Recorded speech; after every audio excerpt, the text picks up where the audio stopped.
Hey, and welcome to this webinar hosted by Leadership Network. My name is Brian Johnson, Rob Wegner on this today, as well as Doug Paul. And we are going to have a conversation about the state of the microchurch in the West. So if you joined us last year during 2022, we got the chance to interview a bunch of different microchurch networks through the year and hear 15 or 16 of them. Yeah, we got to hear about how they emerged. We got to hear their background stories, some of the cool things they're doing, and just trying to facilitate some conversation around that, more for exposure to say like, hey, this is happening in the West. This isn't just something that's happening globally, but there's a return to this in the West. Go, Rob. And those are all available on YouTube, for example. Go to the Leadership Network YouTube channel and check them out. They're super challenging, super inspiring. It'll warm your heart with what God's doing. So anyway, just want to point that way. Yeah, totally. So at its core, Leadership Network plays a prophetic role within the church, helping the church to sense what the Spirit of God is doing across the body of Christ. And we want to highlight those things. So Rob and I get the joy of leading within this microchurch lane to highlight different stories, to bring up just how people are engaging that conversation. What are the things they're learning? What can the church as a whole learn? So today we wanted to take some time to really explore the story from last year and what we discovered. So that's why we've entitled this The State of the Microchurch. So Doug was a part of a journey that we held last year where we invited many of these networks that we interviewed here on the webinar. We brought them live together in 3 different spaces. So we were in Kansas City, we were in Houston, and we were also in Tampa at the end of the year. So we're going to get all into like, what were the things that we learned? We produced a little ebook document, however you want to label that goes with this. So you'll be able to download that, read through that. So let's just jump into the conversation. Let's start with. Let's jump in, Brian. Let's do it. I guess we've already jumped in, right? Let's go ahead and jump. Right. So we're doing. I don't know where we're going now. I know Rob's tired, so this should be an amazing. Can I say this though? We just want to wrap this whole thing with a sense of perspective that even this perspective on the state of the microchurch is very limited. We're really grateful because we had OGs in the kind of missional community, microchurch movement who've been after this for like decades. Yeah. We had some really young voices, people that are just fresh out of this chute. So it was an incredible community of people, but we just want to recognize how diverse the body of Christ is. But we still think there is some really great value and insight on some general themes on what's happening in the microchurch movement, specifically in the West. Yeah. Outside the Western world, completely different story. So we have this emerging movement. And just want to give that little bit of context. And then, Doug, how in the world, like when you were working with us to design this, like let's get a little bit into what was the design behind all the 3 gatherings and the conversations and the outcomes we were shooting for. I think people will find that helpful also as a part of context. Yeah.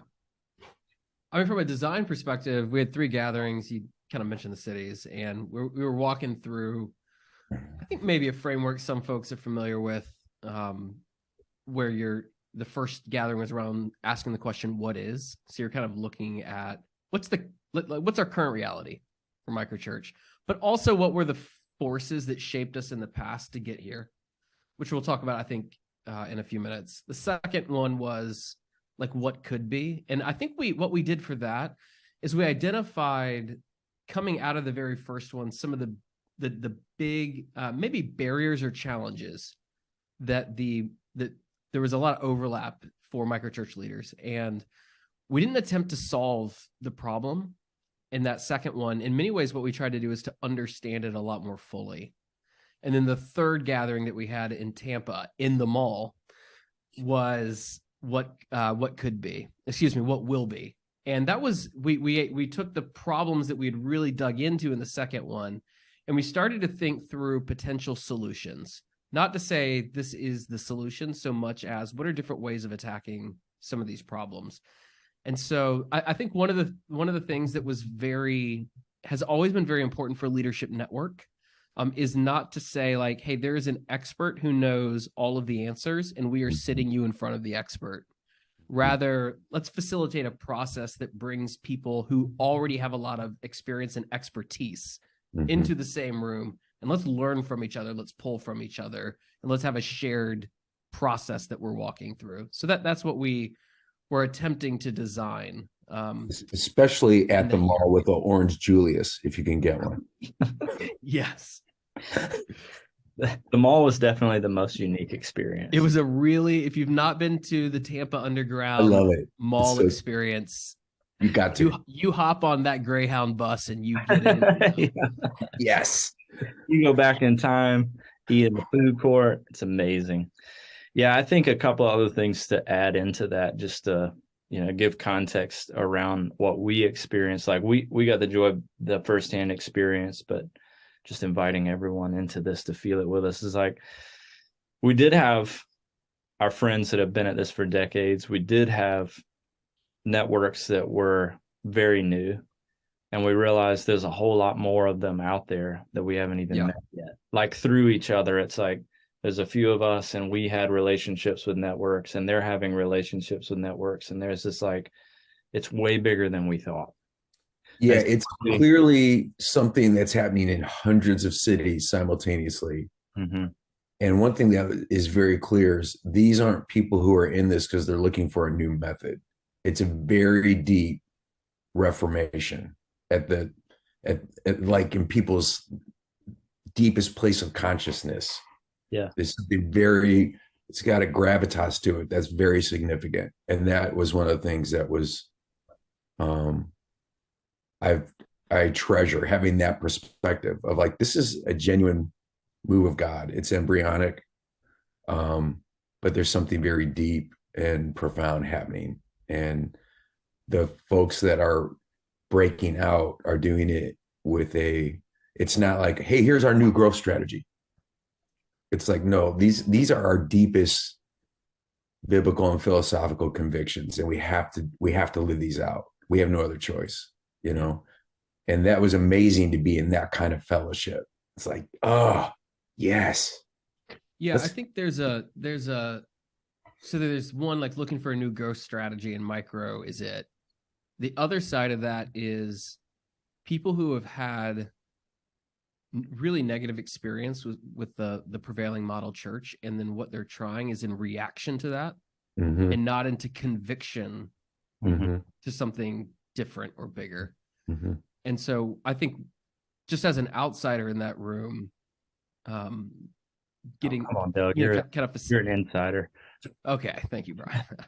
but just as someone who was in the room doing, like, not as a participant but as the one designing and facilitating it, I think one of the things that was unique about it, and I've been in a lot of these rooms, is that probably every single person there was there doing this micro thing because they had a deep conviction about what it is that they were doing, and it was not in reaction to something else.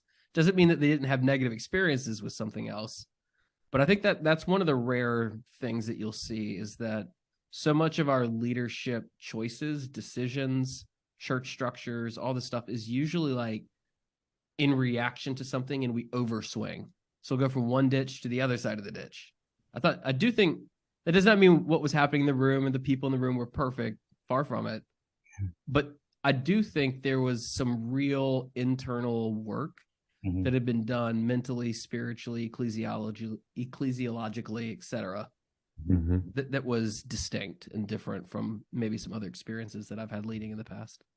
Yeah, it felt like, we've said this, we didn't have any pressure in the beginning to come in to produce some thing that was going to move the church forward or something. It was just like, when we first got together, the relationships were primary. We invited people in to go like, how did we all get here?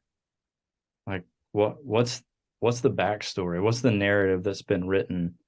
And we could jump there. I mean, since that's... Yeah, I think that would be a good place to start. I mean, I don't want to wax too eloquent or beautifully about an experience that the listeners of this probably didn't have. Yeah, that's true. We're like, having warm memories and reliving. Yes. You Let's guys keep remember going. that time? You remember that time we did that thing? Oh man, people can watch us remember this together. All right, So let's fair. talk about Step some of the back. learnings, Yeah, Brian. yeah.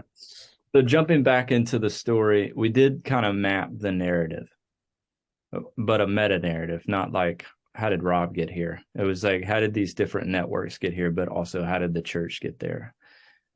So yeah, Doug, how did we get here? Because you did an amazing job mapping that. Well, I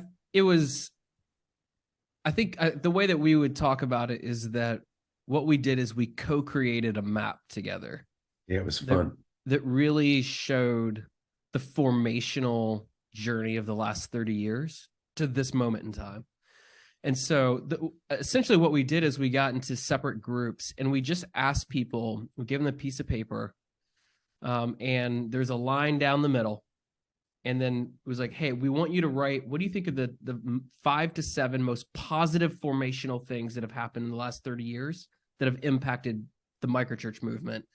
And then underneath that line, speaking of negatives, underneath that kind of like zero even line, what are the top 5 to 7 negative formational experiences that have probably impacted the microchurch movement where it finds itself today? And so people did that individually, and then they created a shared picture of what that timeline was and then gave them chapter headings. And so like, hey, chapter 1 was mainly about this, and chapter 2 was mainly about this. And so everyone had a slightly different map. And it was fascinating to see these formational experiences that like I hadn't even thought about in like 20 years or whatever it might be. It's like, oh, that did happen and that was consequential.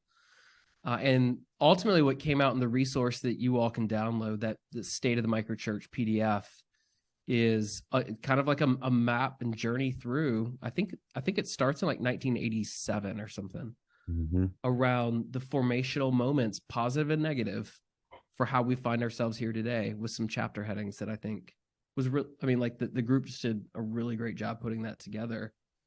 Yeah, it was interesting too, between the different working groups, there was a lot of common data points. So should we hit quickly the 4 chapters that ended up being this summary? Yeah. So the first one for chapter 1, and it starts in 1988, and like the first tick on that little journey roadmap you can see is the rise of the church growth model. And so you really see that with a number of different things happening, but probably the biggest thing is the purpose-driven life. Again, not trying to speak bad of the purpose-driven life, not trying to speak bad of all the incredible things that God did through it. But it was a major, major formational piece. As before the book even came out, there were workshops that were happening all over the United States that people were going to. If you look at, this is a fascinating thing, if you look at the 100 largest churches today in the United States, more than 80% of them attended one of those early 90s workshops. Yeah, Rob was probably leading them. He was no, but a team from Granger was at the very first one. Yeah, which so is you can kind of see like there were a number of things that happened, but the way that they're sort of experienced collectively is like, this is chapter 1 is the rise of the church growth model.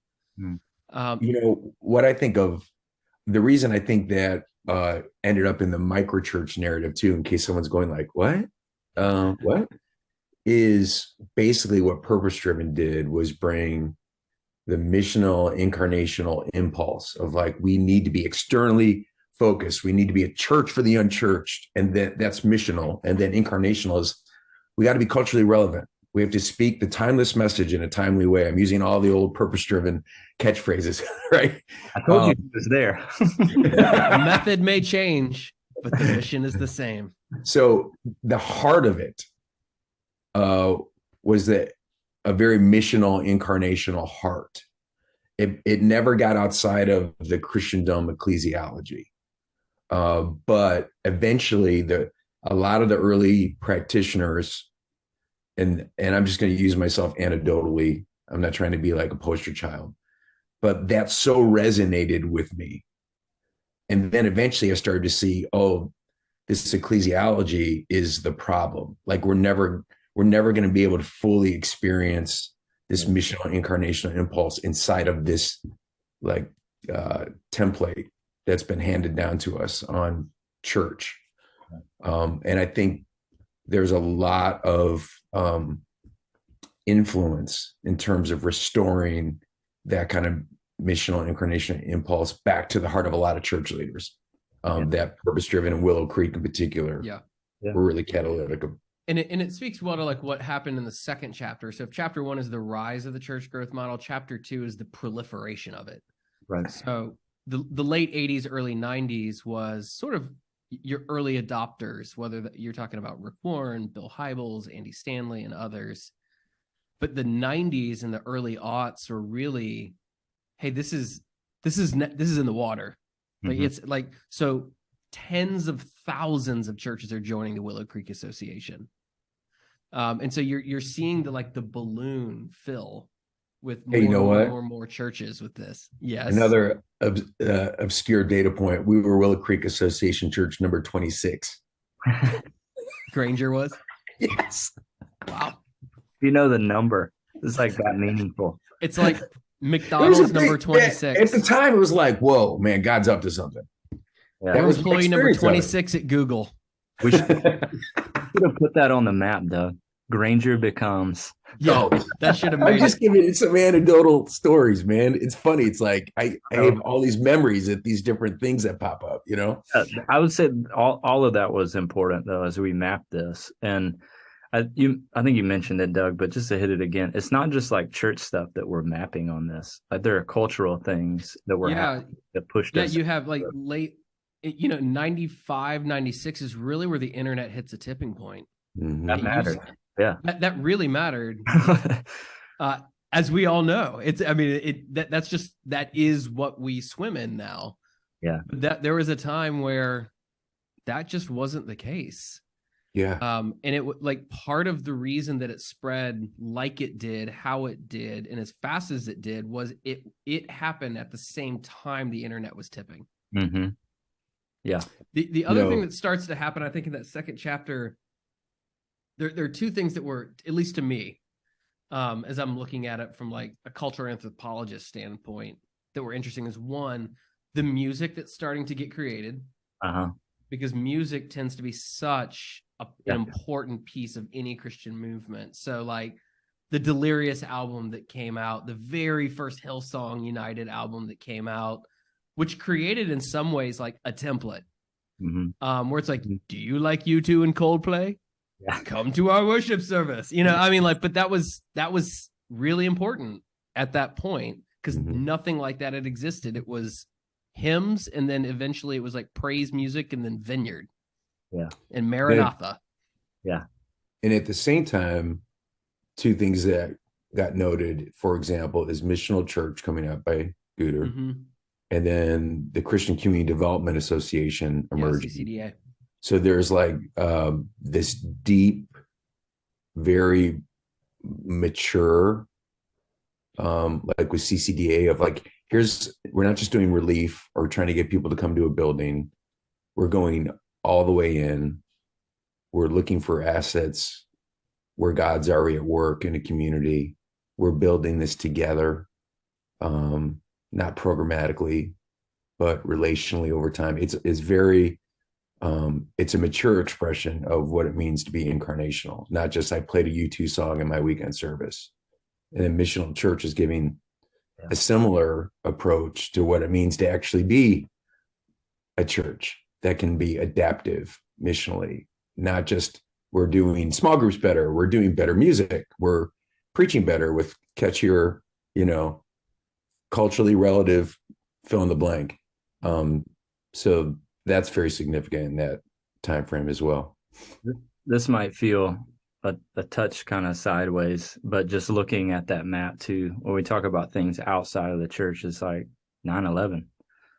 There's this like moment of everything is not quote unquote up and to the right. It's like that exposure of vulnerability.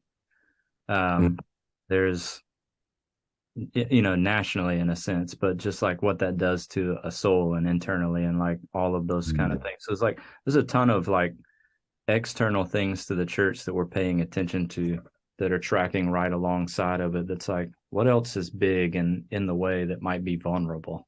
That's a great point. And we say this with the utmost respect, it was a moment where micro powers were able to profoundly undo mega structures in a way that the world had not experienced, like in real time globally before. It's like, whoa, this is a whole new ballgame. Like the U.S. military was like, we have to pivot significantly. Yeah, like it's that war is no longer going to be about two major powers. It's going to be about these decentralized movements. And so again, it's like an embodiment of what was happening with the internet. Yeah, which again, it's like this morphogenic field. I was waiting on you to say it. Oh my gosh. All these. When an idea starts emerging in every domain of society, like micropowers, that's called a morphogenic field. When it's happening simultaneously and no one's controlling this, it's just somehow all emerging. And that's folks, definitely all season you can come here for the big words. Yeah. We're going to bring them here on the Ellen Microchurch podcast network. All right, Doug, take us to chapter 3. Yeah, we'll go a little faster. I mean, chapter 3, we're kind of crossing into the 2010s now, which we named the adolescence of missional.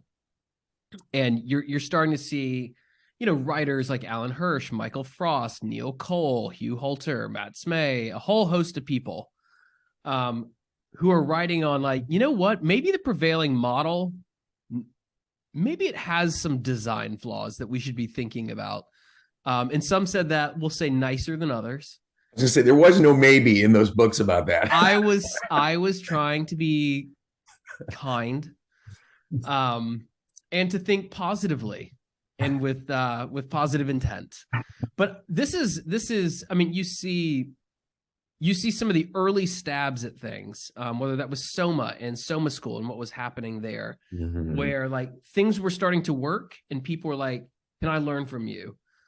Some of the most important writing around like missional and where Microchurch is today was happening during that time. And we won't get into it, but I think there are reasons that tends to happen. There's prophetic writing in response to something that captivates people's hearts and imagination and gets them on the streets trying things. But it's worth saying, like, it's called the adolescence of missional because one, it largely didn't take. A lot of people tried stuff and a lot of people gave up and like left. Some people like left trying, some people left the faith. Yeah. And so it's worth saying, like, it's called adolescence for a reason. Yeah. You saw flashes in the pan, like things that were helpful and then disappeared, things that had a certain like illusory, maybe this is helpful, and then it disappeared and was actually really unhelpful and did some real damage to what was going on. But I think one of the things that is the marker of this third chapter around adolescence is the way that the future tends to emerge. And there is a futurist, and I'm trying to remember his name off the top of my head, and it's escaping me. So forgive me. This is not my quote. It's his unnamed person. And he has this idea that the future is already present, but it's just not fully dispersed yet. And so what you see in this third chapter with the adolescence of missional is right on the edges, the pioneering edges, with Soma, with Tampa Underground, with a whole host of other people and places. There are pockets of things that are starting to happen and starting to work. So one of the things that you heard from lots of people that started missional in that time was like, we tried it and it doesn't work. And perhaps what a better way of saying it is, we tried it and it didn't work, but we didn't try it long enough. And I think we have to like bring that caveat in from the, like, we tried it and it didn't work. Well, there's some people who tried it and it didn't work and they kept trying and it did work. And it's like, it started to spread. And that's really important to like how we got here today. I think I got on a soapbox for a second, so sorry for hogging the time. Very helpful, man. Very helpful. You should go ahead and take us to chapter 4 as well. Yeah, chapter 4 was like collapse and catalyst, where a lot of stuff was happening around missional, and then it just seemed like missional, and then it's like the bottom dropped out. Yeah. Where I think like we are in a culture where everyone is looking at who has the biggest platform. The biggest platforms tried missional, and they almost collectively decided this doesn't work. I think that we could really scrutinize that and be like, well, what does quote try mean? Mm-hmm. And did you actually, I think a better way of thinking about it is that they co-opted it and they swallowed it and tried to programize it into their system, and that didn't work. Mm-hmm. And so but because they have the largest platforms, that idea spread. Mm-hmm. And so missional went from like everyone's talking about it in 2012 and 13 to just vanishing. And it just kind of collapsed right overnight. And then it happened at the same time as like, you're starting to see like major moral issues from very prominent prevailing model church pastors popping up. And then the Ashley Madison leak happened. You're like, holy crap. Can you believe how many pastors are on this list? Right. Like the cheater list. It was a wild time.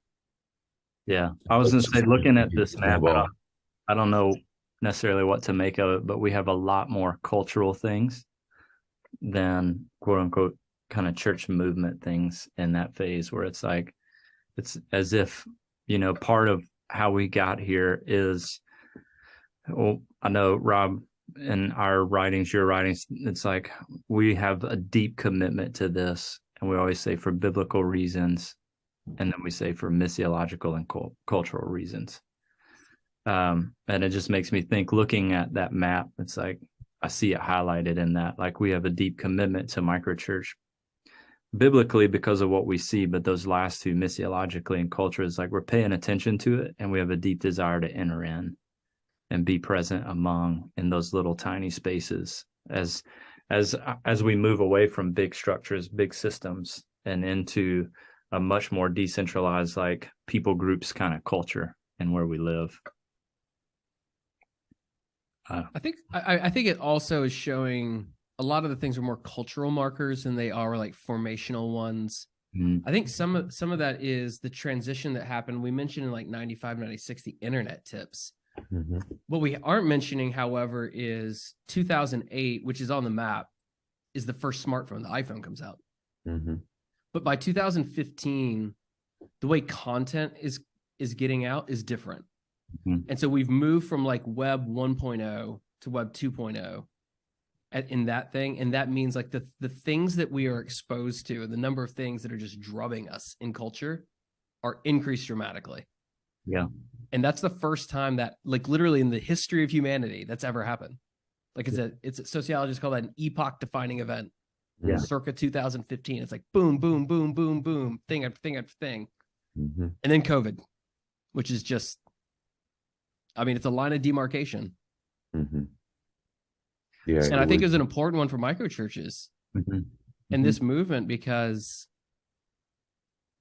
I don't know. I mean, I don't think we remember it well anymore. But the prevailing model, the Sunday-centric, program-driven church, a lot of them fell to pieces. Mm-hmm. Like for 6 months, was like, we may not survive, and a lot of them did not, and a lot of them have not rebounded. Mm-hmm. But in the like sort of like underneath of that, hidden off the radar, are these microchurch networks that didn't just survive, but they crushed it. Yeah. Like, and I know it sounds like you don't crush COVID. I mean, like, but like they were so strong and tethered together during that time. Yeah. And like lots of people came to faith during that time. So yes, COVID seems very obvious, but it's really important to like, that's when it, in my vantage point, we started to see the wider church started to really pay attention, be like, maybe this microchurch thing is legit. Maybe this isn't just a bunch of crazies out there on the edges. Maybe this actually has some staying and sticking power. Mm-hmm. Yeah, and I think a lot of them, as what we discovered in that as well is, while yes, there are some networks that might exist purely reactionary, many weren't, and many were open to go like, yeah, this is what we've been doing, what we've been exploring. There's some deep convictions here of how we arrived at what we believe. Like, we have systems and structures in place. It's not just sort of random things floating around out there.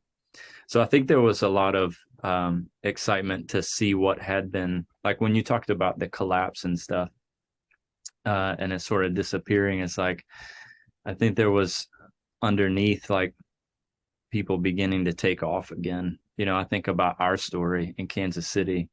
We're like 2015 getting together, beginning to explore and experiment and try things. And it's this like slow progression of like when 2020 hit, it was like, okay, that's like years of experimentation and things that were like building that foundation that we stood on. So The other thing that strikes me too is, with COVID being an apocalyptic type of moment unveiling, I think it revealed a massive crisis in the church's ability to make disciples that are both transformed and able to actually reproduce. yeah. I think it showed how the current predominant form of church is very fragile when it comes to community. Like, we thought these people were the church, and we misunderstood what the relational connection was. It was very fragile, very thin. I think as well, because the cultural landscape got so complex politically, with major issues like what George Floyd's murder triggered, like the missional engagement.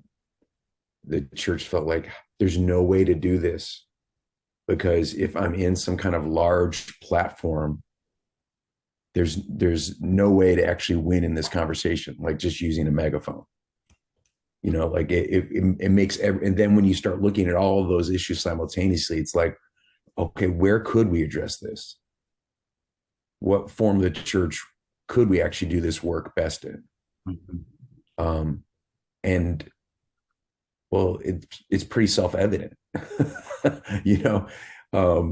and that's why I think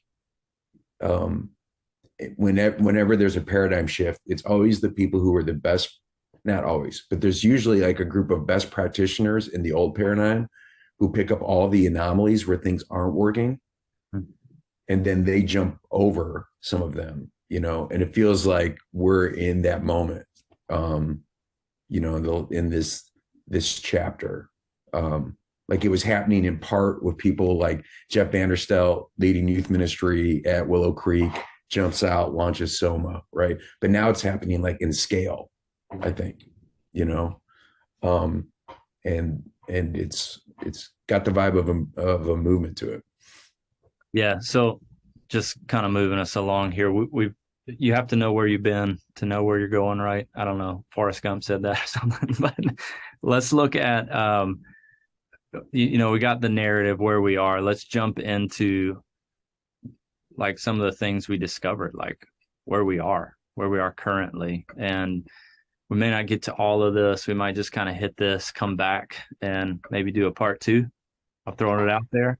I think we could get. I think we should. What if we tease it out a little bit and just sort of get the ideas? So then people are like, "Oh man, why'd you start that and then do nothing with it? Don't do that to me." Don't. like a Colin Cowherd teaser. Yeah. Next, I'm going to tell you why Patrick Mahomes is actually the worst quarterback of all time. Oh, you're gonna start stirring people up, bro. I love Patrick Mahomes. I think he's already top 5. But moving on. All right, so. Man, thank you both for just that walkthrough. It's helpful for me to hear it again. I love looking back at this map as well. And we're going to post this. We want people to be able to see this and access it and spend some time with it. But let's, like, real quick, we began in that process. The first part of the journey is like, let's just see each other, because I think we're all family and we probably all have some similar stories. And then we started asking some deeper questions of ourselves. And one of the biggest things is like, what is holding us back? What are the barriers that might prevent this from sustaining, from other people jumping in? What might make it collapse and fall apart? So why don't we just drop those out there, and then we'll come back and record round 2. Yeah, Rob, you want to walk through the 3 barriers that we identified a bunch, but yeah. I think there were 3 that really kind of stood above the rest. Yeah, we'll just cue it up and then we'll pick up the conversation next time. It was interesting again to see the commonality, like how many of the networks were experiencing the same barriers. The first barrier that was identified is leadership development and multiplication. And every single one of the networks was experiencing first generation, most of them second generation. A lot of them are stuck when it comes to third and fourth generation. Seems to be a barrier that was common across the networks. Again, we can look at the microchurch movement outside the Western world, and you see, I mean, sometimes 30, 40 generations deep in microchurch movements. And I think there's a sense here of infancy in terms of how do we actually experience what they're experiencing? Not so we can brag about how many generations, but because Jesus has designed the church to be a family of families, and he doesn't want it to stop at a second generation, right? So we're going to get into that. The second barrier was emotional health of leaders and microchurch communities. Again, there's been an incredible amount of stress, trauma, historic levels of mental illness. And when an ordinary person is making disciples and a microchurch family emerges, that's a massive part of their work now. And that can be paralyzing or overwhelming. And then when someone becomes a network leader where you're overseeing a network of multiple microchurches, a lot of that emotional energy and trauma also, like the network leader sort of carrying that for this multiple expressions of the microchurch. And how do I help and equip our leaders to have emotionally healthy communities and for them to be able to do mission out of the overflow? And then the third barrier was financial sustainability. We know the old model is not going to work of just charitable giving. Yeah. And there's a lot of really cool experiments going on right now. So those are the 3 barriers. We'll cue those up. If that sounds interesting and intriguing, you should join us for part 2. You should join us for part 2. And I'm curious for both of you all, for those listeners who are hearing about this and like, man, or woman, man is a colloquial expression here in the South, where I am from. In Chicago, guys. What are, like, they're hearing this and they are hearing there was this really great relational formational experience that kind of was outlined that we walked through together in the last year. Is there an opportunity for others to join something like that, or is it one and done? Yeah, this year is a little different.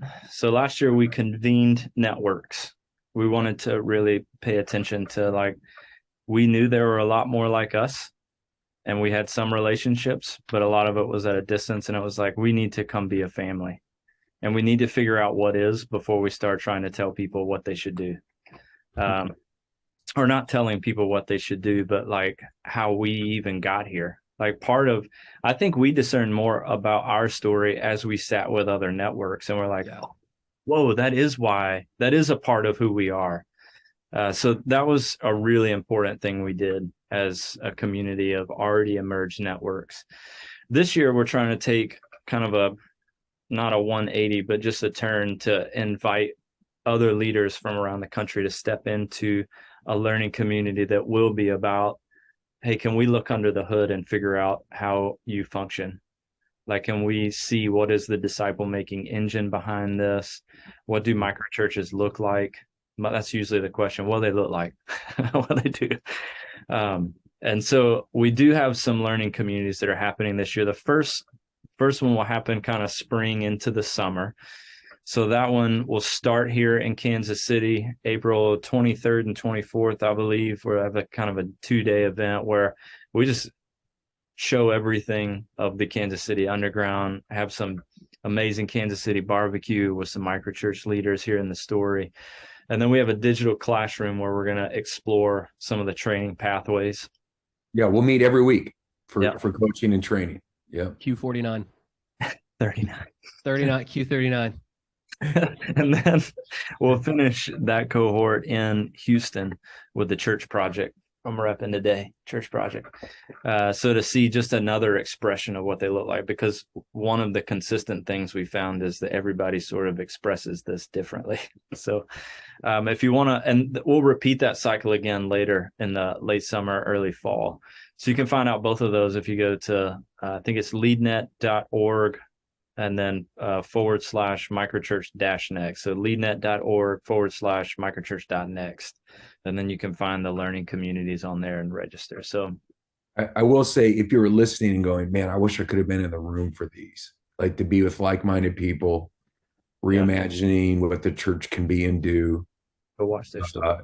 Actually talk shop, but in the context of community and a really deep connection with Jesus and each other. Like, this is for you. We want to, if you're a beginning practitioner, or maybe in your first, chapter 2, we've designed this for you, and we hope you'll be a part of it. We really want to be friends on mission with you in this thing.